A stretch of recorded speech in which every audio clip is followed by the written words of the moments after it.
Blog Talk Radio.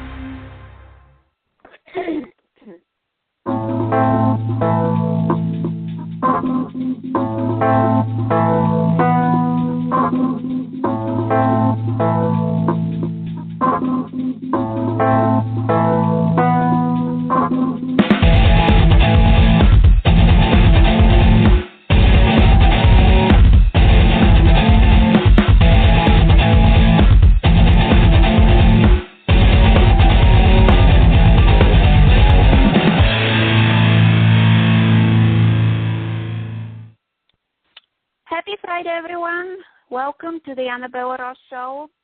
Today we have another wonderful lady, and she's an author, and she has written a book about abuse, and the book is said it's prison, My Prison Without Bars, The Journey of a Damaged Woman to Someplace Normal by Tylor Evan. Tylor Evan Fulks is a native Texan transplanted years ago to southern Ohio on the banks of the Ohio River. She is a wife, a mother of two almost grown daughters, and does open heart surgery to help pay the bills. Always an avid storyteller, Tylor decided to put her pen and pen where her mouth is. My Prison Without Bars is her debut novel. Her writing genre of choice is mystery romance. Even though her debut novel doesn't fall into the category, she felt compelled to start with this one, find peace, and put it on the shelf. So, hi, Tylor. How are you today? I'm doing great, Diana. Thank you for having me. Oh, you're welcome. It's my pleasure. And thank you. And hi, Shelly. How are you today also? Hi, Diana. I'm doing great. And Taylor, it's a pleasure to have you. Thank you very much. So today we want to find out more about your book. Why did you write it, and is there a message inside your book? Why did you decide to share with the world? When I originally started, I'm an avid reader, and I've read probably about 700 books since 2007.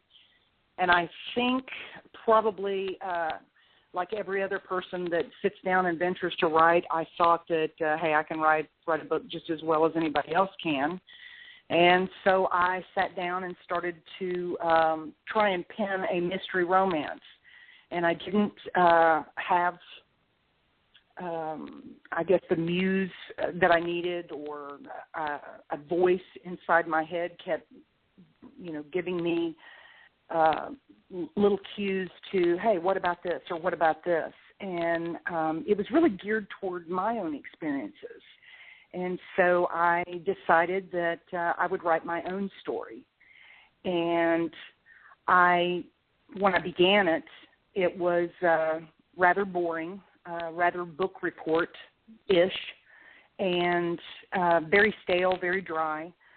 And then a situation happened here in the U.S. On the Penn State University campus with Jerry Sandusky and Joe Paterno.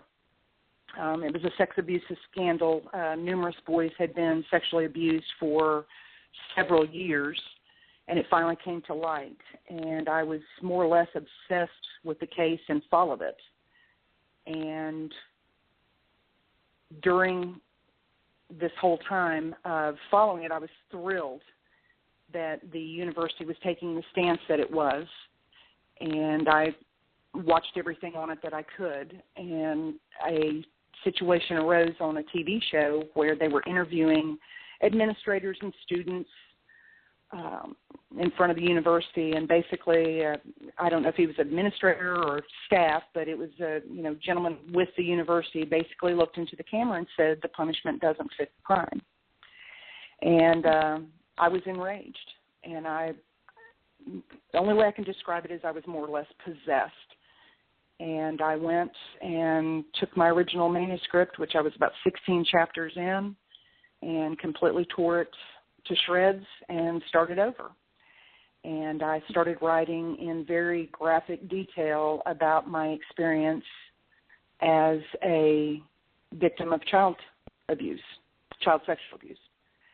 And so my novel is very dark, very disturbing, and very graphic, and encompasses my life, my struggle, not only with the abuse, but the fallout that comes after it. Because once the abuse stops, it's not something that you just get over. It is something that stays with you lifelong. You're always damaged. You're always damaged goods. And so I basically laid my life out there in novel form. It is not a memoir. It is a novel based on a true story, and the story is my story. And that's why I wrote it. Wow. Truly fascinating. Yeah, it is. It is. Why do you feel people don't feel comfortable with talking about abuse and what happened in their life? Why do you think they prefer to stay hidden and they don't want their story to come to? I think a lot of it has to do, first of all, with your first encounter with someone that's not basically not involved in the abuse. So say you tell a parent, and how you feel about yourself, about the situation, what has happened to you, all of that stems from the reaction of the person, that you first tell. And my mother knew what was going on. I didn't learn that till much later on in my life. But the first time that I told my mother, she didn't believe me. And then proceeded to inform me that, the abuse was my fault. I did this. I caused this. I did this too much, or I walked around, or, just varying things to put the blame on me. And, at a young age, you learn shame very quickly. And I think that it's that shame that keeps you silent. We all want to be normal. We all want to, whatever that is. We want to be viewed as, the same as everybody else. And this is a shameful, dark, secretive thing that happens behind closed doors. And it's something that, unfortunately, unless we give up our rights to privacy, is never going to stop, because we can't monitor the things that go on in another person's home. And so it is secretive. People also have a tendency to be very judgmental, and you get to a point where, it's a protective mechanism. As long as I stay silent, no one will know. As long as I stay silent, I fit in, I belong. And two, I think when you talk about it, and I'm a prime example. I've written this, and I relived it as I wrote it, and then reading it and rereading it and rereading it for edits and, getting my formatting right and doing all the things that I've done, it makes it valid. It makes it tangible. It brings everything to the forefront. And it's a life-altering thing. It really is. So I really think that's why people keep silent. It's taboo. Yeah. Wow. That's an amazing answer, actually. Especially when you mentioned that you had to reread it and it becomes tangible. I think, like one of the talk shows that we did, Diana and I did, we were talking about how to actually accept what happened, and part of it was actually writing and to get it out of your system. Well, a lot of people ask me, was this cathartic for you? Was this, did this, heal the wounds that you have inside? Yes and no. The cathartic part of it was the actual writing it and reading it. That's what helped me, because it just, first of all, I had insights that and I know this is hard for people to understand, but I wrote without thinking. I mean, it was like a water faucet. just with an open valve, and it just poured out of me onto the pages. And I, and I really didn't think as I was writing. And then when I was reading, it was like, oh my gosh. And I never didn't remember things. I never blocked out anything. I mean, I can remember the smells in the room, the pores on my abuser's face, the eyebrows, counting the eyelashes. I mean, I can remember every aspect of it. But in writing it, somehow putting it on paper made it tangible and made it real, and brought forth feelings that, yes, I wrote down on paper, but I really didn't get until I read them. And it was so profound, just to see that and to realize that I survived it, that I lived through it, that I got past it. It's always with me, but it doesn't own me anymore. It doesn't rule my life anymore. And so that was the healing part of that. Does it change what happened? Does it fix it? Does it make it go away? No. Nothing can do that. And I think that's a shame about this crime, is that one act, this thing that happens one time or numerous times, mine went on for 9 years of my life, changes you forever. I mean, it changes your body image. It changes how you think of yourself, your self-esteem, how you feel, how you see others, how you interact with others. And it changes your interactions with the opposite sex. And so it just basically touches on every aspect of your life, your religious beliefs. I was at a point one time where I thought, God's not listening to me.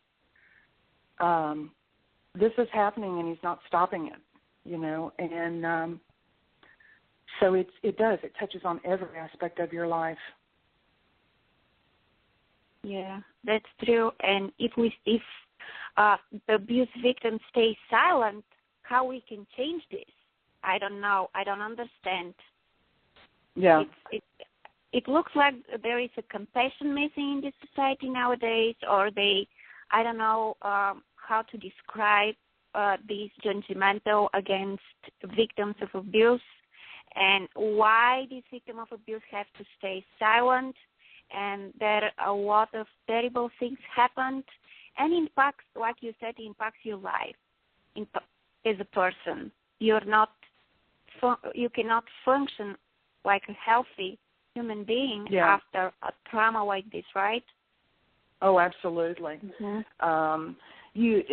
I was your basic, classic child sex abuse prototype. I turned inward.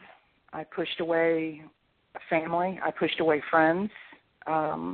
Stayed, basically to myself. Had trust issues.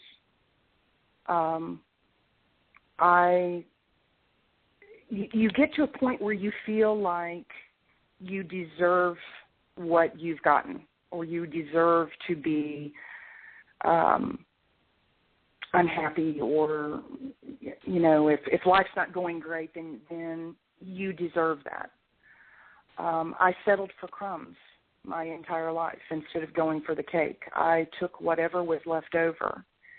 And I think that was because I didn't feel deserving of love.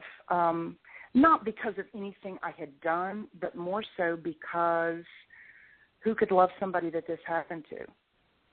And I think one of the reasons that people are so harsh and so quick to judge is because we as a society have become desensitized.